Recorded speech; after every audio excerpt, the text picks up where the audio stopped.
ഇന്ന് ജൂൺ 14 ഞായറാഴ്ച. പ്രസിഡന്റ് ട്രംപിൻ്റെ 80-ാം പിറന്നാളാണ്. പിറന്നാൾ ആശംസകൾ. ഇനി ഈ പിറന്നാൾ ദിനം തുടങ്ങിയത് ഇസ്രായേലിനെ ചീത്ത വിളിച്ചുകൊണ്ടാണ്. ഈ ഇസ്രായേൽ പോയി ലെബനനിലെ ബെയ്റൂട്ടിൽ ഹിസ്ബുള്ളയുടെ താവളങ്ങൾ ആക്രമിച്ചു, ദഹിയെ എന്നോ മറ്റോ പറഞ്ഞുള്ള താവളങ്ങൾ. അപ്പോൾ അത് ചെയ്തത് വലിയ തെറ്റായിപ്പോൾ. ഈ സമയത്ത് കരാർ ഒപ്പിടാൻ ഇനിയിപ്പോൾ ഏതാനും മണിക്കൂറിനകം, ഇപ്പോൾ ഉച്ച കഴിഞ്ഞ് 3:30 ഇനിയിപ്പോൾ 2-3 മണിക്കൂറിനകം കരാർ ഒപ്പിടുമെന്നാണ് ഇപ്പോഴത്തെ ലേറ്റസ്റ്റ് റിപ്പോർട്ട്. അതിൻ്റെ ഇടയ്ക്കാണ് ഇന്ന് രാവിലെ പോയി ഈ ഇസ്രായേൽ ഈ പണി കാണിച്ചത്. അപ്പോൾ പിന്നെ നെതന്യാഹുവിനെയൊക്കെ ചീത്ത വിളിച്ചതിൽ അതിശയിക്കാനില്ല. പക്ഷേ നെതന്യാഹു ഒക്കെ പറയുന്നത് അവിടെ ഇറാൻ ആക്രമിക്കാനായിട്ടുള്ള മിസൈലുകളൊക്കെ അവരവിടെ തൊടുത്ത് സന്നദ്ധമാക്കി വെച്ചിരിക്കുകയാണ്. അപ്പോൾ അത് മുൻകൂട്ടി പോയി തകർക്കുകയാണ് ചെയ്തത് എന്നാണ് പറയുന്നത്.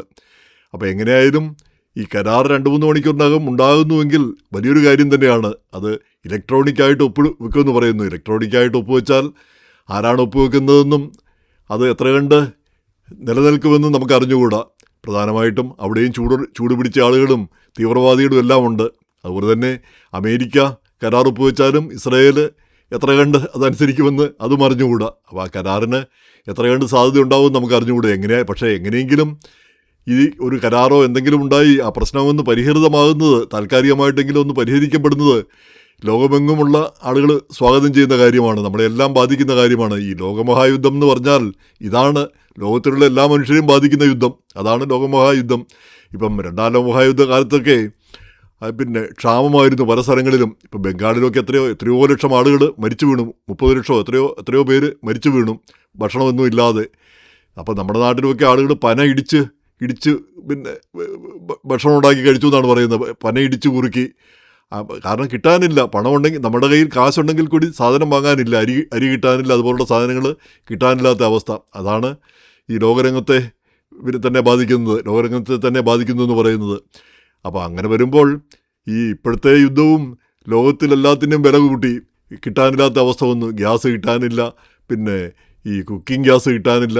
ഇങ്ങനെയൊക്കെയുള്ള കാര്യങ്ങളിലെല്ലാം വില കൂടി, സാധനങ്ങൾക്കെല്ലാം വില കൂടി. അപ്പം കിട്ടാനില്ലാത്ത ഒരവസ്ഥ. ആ അർത്ഥത്തിലാണ് അത് ലോകമഹായുദ്ധം തന്നെയാണെന്ന് നമുക്ക് പറയാൻ പറ്റുന്നത്. അപ്പോൾ എന്തായാലും അതിനൊരു പരിഹാരം ഉണ്ടാകുന്നുവെങ്കിൽ അതാണ് ഏറ്റവും സന്തോഷകരമായൊരു കാര്യം. ഹോർമൂസ് തുറക്കും. ഹോർമൂസ് തുറന്നേ പറ്റൂ, തുറക്കാതിരിക്കാൻ പറ്റില്ല. കാരണം ഇറാനും അവരുടെയും പിന്നെ കഞ്ഞിയിൽ പാറ്റ വീഴുന്ന കാര്യമാണ്. അതിലൂടെ കപ്പൽ പോയില്ലെങ്കിൽ അവരുടെയും എണ്ണ കയറ്റുമതി ചെയ്യാനായിട്ട് അമേരിക്ക സമ്മതിക്കുന്നില്ല. ഇപ്പോൾ അങ്ങോട്ട് കപ്പലുകൾ ചെല്ലാനും സമ്മതിക്കുന്നില്ല. ഉപരോധത്തിന് ഉപരോധം. അപ്പോൾ ആ രീതിയിലാണ് ഇപ്പോൾ കാര്യങ്ങൾ നടക്കുന്നത്. അപ്പോൾ അതിനൊരു മാറ്റം ഉണ്ടാവണം. അപ്പോൾ അവിടെയുള്ള മൈനുകളൊക്കെ നീക്കം ചെയ്യുകയും ഈ സുഗമമായിട്ട് കപ്പലുകൾ പോകാൻ അനുവദിക്കുകയും ചെയ്താൽ ലോകരംഗത്ത് തന്നെ വലിയ മാറ്റമുണ്ടാകും. പക്ഷേ അതേസമയം തന്നെ അവർ ടോള് പിരിക്കും എന്നാണ് നമ്മളിപ്പോൾ മനസ്സിലാവുന്നത്. ഈ അമേരിക്ക അത് കണ്ണടയ്ക്കും. കരാറിലൊന്നും അത് പറയില്ലെങ്കിലും അവർ ടോള് മേടിച്ചായിരിക്കും കപ്പലുകളൊക്കെ വിടാൻ പോകുന്നത് എന്നും പറഞ്ഞു കേൾക്കുന്നു. അതേപ്പറ്റി നമുക്ക് കൃത്യമായി അറിഞ്ഞുകൂടാ. അപ്പോൾ ആ കരാറുണ്ടായാൽ അമേരിക്കയ്ക്ക് ഈ ഇസ്രായേലിനെ വരുതിക്ക് നിർത്താൻ കഴിയുമോ എന്നാണ് ചിന്തിക്കേണ്ട ഒരു കാര്യം.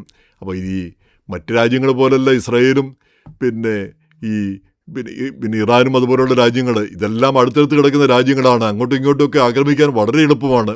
അപ്പോൾ ആ ഒരു സ്ഥിതിയിൽ ഒരു താൽക്കാലികമായൊരു കരാറുണ്ടായാൽ മാത്രം പോരാ, ഒരു മനംമാറ്റം തന്നെ ഉണ്ടാവേണ്ട ഒരു കാര്യമുണ്ട്.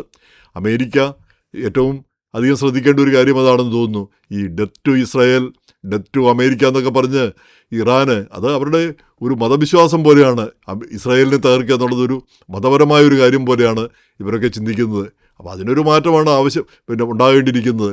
ഇസ്രായേൽ എന്ന് പറയുന്നത് ചെറിയൊരു രാജ്യമാണ്. ആകപ്പാടെ കുറച്ച് മനുഷ്യരേ ഉള്ളൂ. 1 കോടി താഴെ മനുഷ്യരും ചെറിയൊരു ഭൂപ്രദേശവും. അവരവിടെ എങ്ങാനും ജീവിച്ചു പോകട്ടെ. പിന്നെ എന്തായാലും അവരെ തൽക്കാലം ഒഴിവാക്കാനാവില്ല.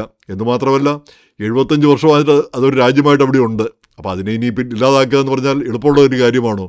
അന്ന് അവിടെ ഉണ്ടായിരുന്ന ആളുകൾ, ഇസ്രായേൽ പണ്ട് താമസിച്ചിരുന്ന ആളുകൾ, അവരൊക്കെ മറ്റു സ്ഥലങ്ങളിലെല്ലാം കുടിയേറുകയും അവർ പിന്നെ ജീവിക്കുകയും ചെയ്യുന്നുണ്ട്.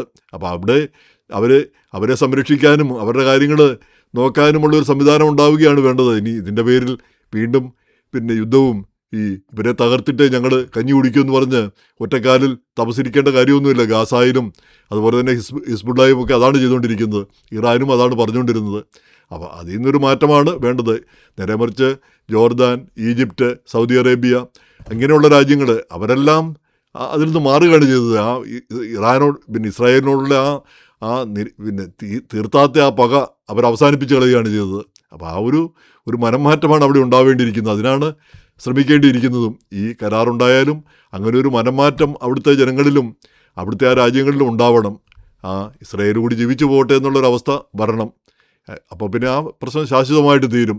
പക്ഷേ ഇസ്രായേൽ അവിടെ പാടില്ല എന്ന് മതപരമായിട്ട് ഒരു മതഭ്രാന്ത് പോലെ ചിന്തിച്ചാൽ പിന്നെ എന്തു ചെയ്യും?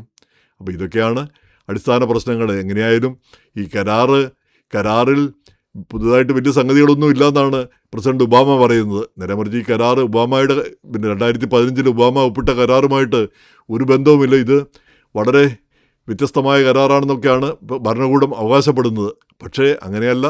അന്നത്തെ പോലൊക്കെ ഉള്ളൂ ഇതിലും എന്നാണ് പറയുന്നത്. അന്നത്തെ കരാറിലും വ്യക്തമായിട്ട് പറഞ്ഞിട്ടുണ്ട്, ഈ പിന്നെ അണ്വായുധം ഉണ്ടാക്കരുത്, യുറേനിയം എൻറിച്ച്മെൻറ്റ് അത് പാടില്ല. അതുപോലെ തന്നെ ഇൻ്റർനാഷണൽ അറ്റോമിക് ഏജൻസി അവർ വന്ന് ഇത് പിന്നെ പരിശോധിക്കണം. ഈ കാര്യങ്ങളെല്ലാം ഉണ്ടായിരുന്നു. പിന്നെ അതിനൊരു സൺസെറ്റ് ക്ലോസ് ഉണ്ടായിരുന്നു എന്നാണ് പറയുന്നത്. അതായത് കുറേ വർഷങ്ങൾക്ക് ശേഷം അവർക്ക് വീണ്ടും പിന്നെ അണ്വായുധം ഉണ്ടാക്കുന്നതിനൊക്കെ ശ്രമിക്കാം കുറേ വർഷങ്ങൾക്ക് ശേഷം എന്നൊരു ക്ലോസ് ഉണ്ടായിരുന്നു എന്ന് പറയുന്നു. ഇപ്പോഴത്തേതിൽ അത് ഇല്ല എന്ന് പറയുന്നു. അപ്പോൾ എന്തായാലും ഈ കരാറുണ്ടാവുന്നത് ഇറാനും നല്ലതാണ്. കാരണം ഇറാൻ്റെ മരവിപ്പിച്ച് വെച്ച എത്രയോ ബില്യൺ ഡോളറുകളുണ്ട്. അതെല്ലാം അവർക്ക് കിട്ടും.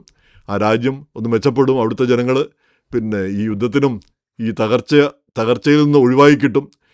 അവർക്ക് അവരുടെ ജീവിതത്തെപ്പറ്റി ചിന്തിക്കാം. അതിനു പകരം ഈ നിതാന്ത യുദ്ധവും നിതാന്ത പ്രശ്നങ്ങളും ഒക്കെ ആയിട്ട് പോയി കഴിഞ്ഞാൽ ഒരു രാജ്യത്തിനും മുന്നേറാനാവില്ല. അവിടുത്തെ ജനങ്ങൾ കഷ്ടപ്പാടും ദുരിതവും അനുഭവിക്കുന്ന സ്ഥിതിയും വരും. അപ്പോൾ അതിനൊരു മാറ്റം വരട്ടെ എന്ന് നമുക്ക് ആശിക്കാം. നമുക്ക് ആ 2-3 മണിക്കൂറിൻ്റെ കാത്തിരിക്കാം എന്താ സംഭവിക്കാൻ പോകുന്നത്. ഇല്ലെങ്കിൽ 2-3 മണിക്കൂറിലെ 2-3 ദിവസം കൊണ്ടായാലും മതി ഒരു കരാറുണ്ടാവുകയും ഈ പ്രശ്നം പരിഹൃതമാവുകയും ചെയ്യുക എന്നുള്ളതാണ് പ്രധാനപ്പെട്ട കാര്യം.